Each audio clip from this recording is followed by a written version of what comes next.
Pregame.com.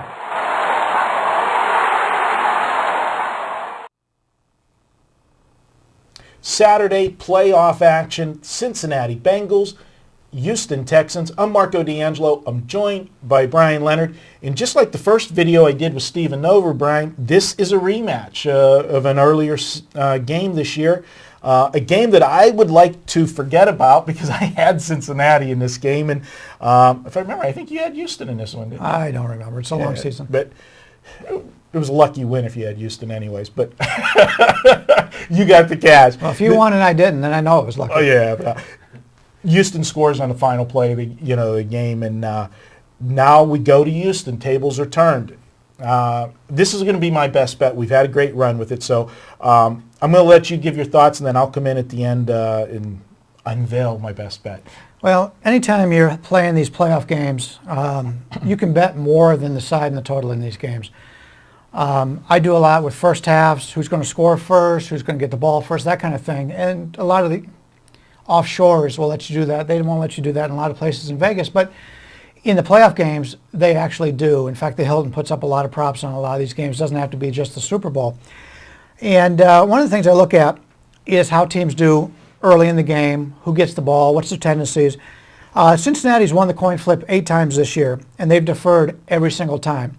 The reason being is the Cincinnati defense is stronger than the Cincinnati offense, and that's why they do it.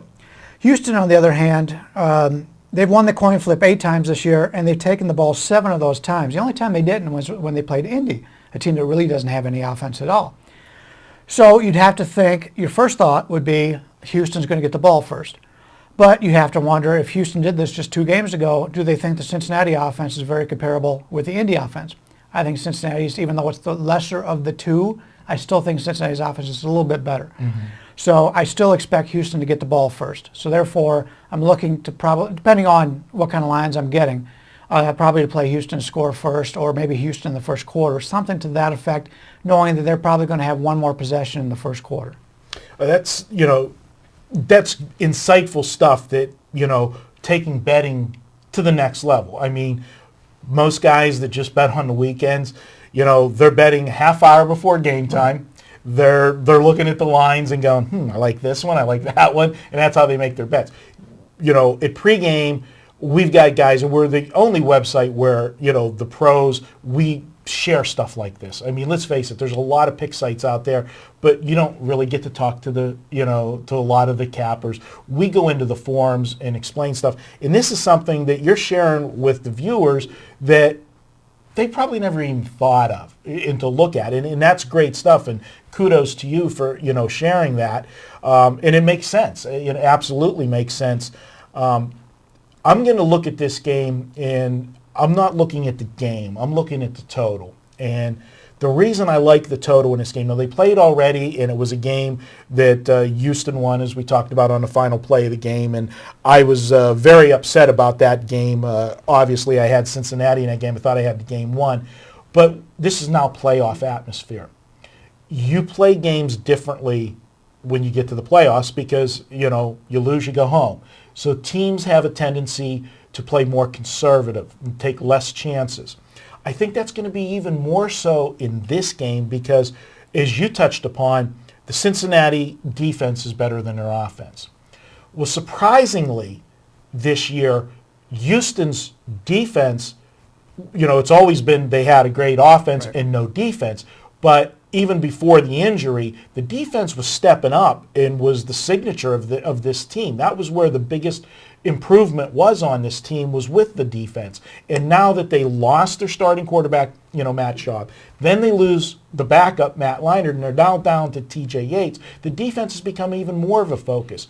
You've got 2 young quarterbacks. I don't see either coach opening up the playbook. They're going to play the game. I hate to use this phrase because it drives me crazy with coaches, but let's be realistic.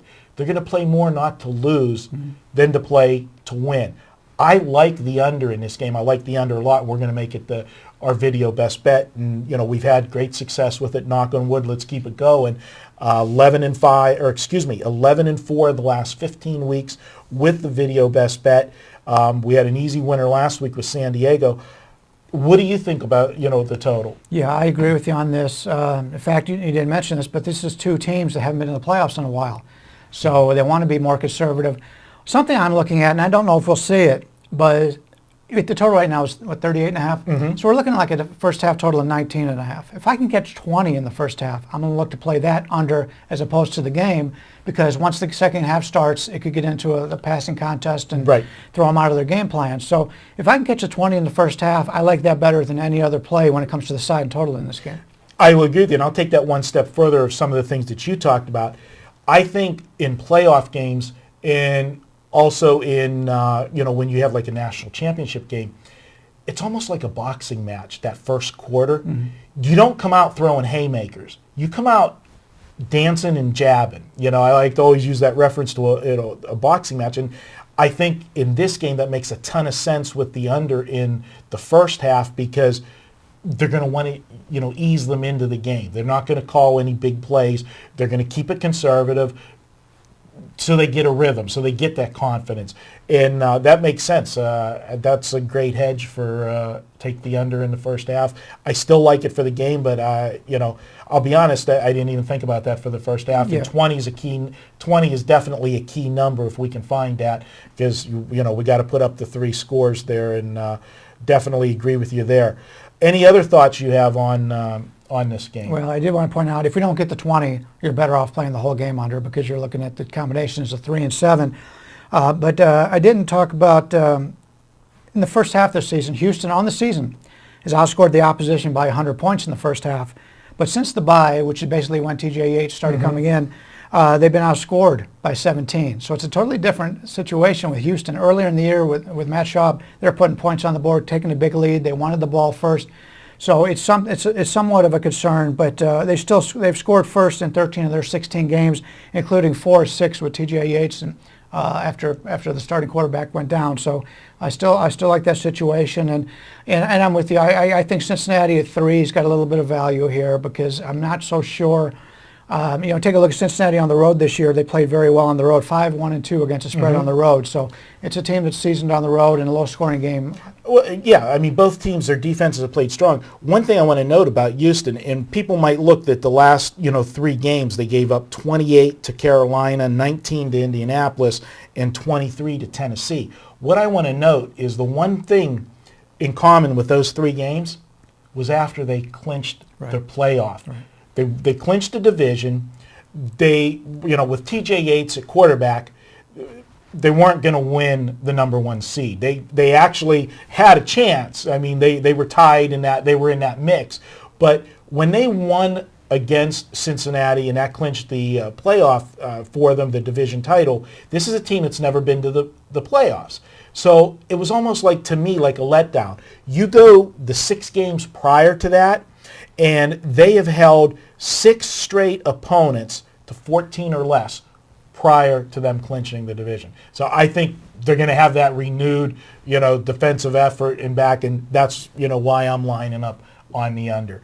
So there you have it. It's my video best bet. We're going to go with the under. Brian gave you some very good thoughts about some first half wagers, first quarter wagers, good stuff there. So you got some bonus plays in this video. As we do every week in my best bet, we give you a coupon. And that coupon this week, since we're taking the under, we're going to make the coupon under 10. Now you can go to Pregame Pros, pick whatever you want to pick to buy, and you put it in the shopping cart. When you check out, just enter the coupon code under and the number 10, all one word, and you'll get $10 off. And Brian, if the package happens to be $10, it's totally free. But RJ doesn't let that happen that often, does he? So, but you'll get $10 off anything. And one thing you might want to use it on this weekend, Brian, do you have anything big this weekend you want to talk about? Well, I've been red hot and everything. Unfortunately, the bowls haven't gone my way because I've lost the coin flips. But overall, college football has been great. We're on a 15-3 basketball run. You're smoking in the basketball. Well, I got my numbers. We're into the point of the season now where my numbers are working really well. And if you follow our stuff for college football, you know how we got on a great run in college football to end the regular season. So I'd recommend people to join us for our basketball packages. Well, and I'm going to tout one game real quick. We're taping this on Wednesday. This is a Saturday game. I'm going to tell you, There's there's 3 bowl games left, Saturday, Sunday, and Monday. I'm going to have a triple dime play on 2 of those 3 bowl games. One of them is my 2011 bowl game of the year, so check that out. I'm not tipping my hand to which day it is yet, but we've got a big bowl game coming, and so I'll tell you off the air. But that's it. He's Brian Leonard. I'm Marco D'Angelo. I'm going to be back. I've got a video yet with RJ, and we've got a video with Scott, and we've got more action coming your way. Thanks for watching.